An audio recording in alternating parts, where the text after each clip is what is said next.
Seramai 180 orang terdiri daripada anak yatim, orang kurang upaya OKU dan mualaf di daerah Tuaran menerima sumbangan bakul makanan dan duit raya sempena Ramadan dan Aidilfitri. Sumbangan itu disampaikan Ketua Menteri Datuk Seri Haji Nur pada majlis penyampaian di Tembaraku Kampung Serusup Tuaran hari ini. Pada majlis itu, Haji turut menyampaikan sumbangan kepada pengerusi dan imam masjid serta surau yang ada di sekitar Parlimen Tuaran.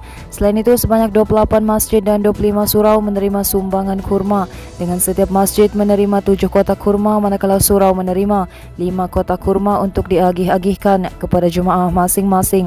Haji yang juga ahli Dewan Undangan Negeri Sulaman berkata, sumbangan itu serba sedikit diharap dapat membantu meringankan beban golongan penerima menjelang sambutan Aidilfitri tidak lama lagi. Sementara itu, pelaksanaan 4 pakej lebuh raya PEN Borneo Zon Timur bagi laluan Kinabatangan Telupit disasar untuk menyelesaikan isu kerosakan jalan raya sedia ada yang menimbulkan rungutan pengguna termasuk yang ditularkan di media sosial. Timbalan Ketua Menteri Datuk Seri Mukhtaradin berkata projek itu akan menyelesaikan kerosakan yang kerap berlaku di laluan terbabit terutama dari Batu 32 Sandakan hingga ke Simpang Sapinangoh dan Telupit.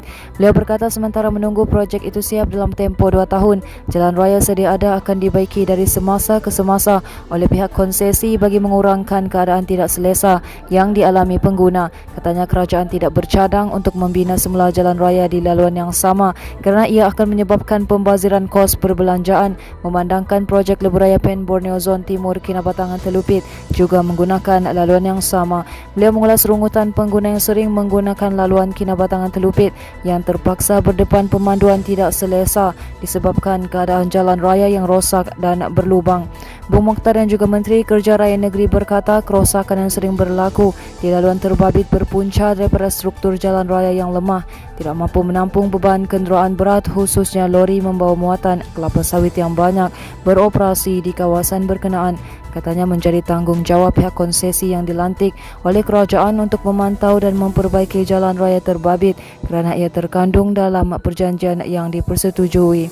Dalam perkembangan yang sama, Bung Mokhtar dan juga ahli Parlimen Kinabatangan dan ahli Dewan Undangan Negeri Lamak meminta pejabat daerah melalui Majlis Tindakan Daerah Negeri agar dapat menyerahkan senarai status jalan terkini yang memerlukan perhatian baik pulih atau penyelenggaraan kepada Kementerian Kerja Raya Sabah agar tindakan sewajarnya dapat dilakukan. Dalam hal lain, KKRS baru-baru ini meraihkan 40 kanak-kanak dari Rumah Anak Yatim Amal Kasih Kingfisher dan Rumah Anak Yatim Anak Kesayangan Sembulan sempena majlis iftar atau berbuka puasa bersama warga kementerian berkenaan.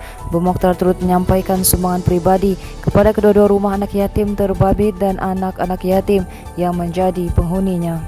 Manakala Mahkamah Magistrate Tenom hari ini menetapkan 1 hingga 5 Ogos depan sebagai tarikh perbicaraan kes pendakwa terkenal Ebit Irawan Ibrahim Lu atau lebih dikenali sebagai Ebit Lu.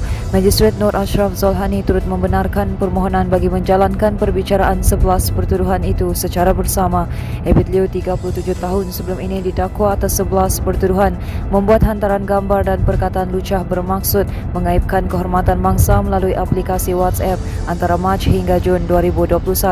Pertuduhan itu dibuat mengikut Seksyen 509 Kanun Keseksaan yang membawa hukuman penjara sehingga 5 tahun dengan denda atau kedua-duanya sekali jika sabit kesalahan. Terdahulu pendakwaan mengemukakan permohonan bagi menjalankan perbicaraan 11 pertuduhan itu bersama kerana bukti dan saksi bagi kesemua pertuduhan saling berkait.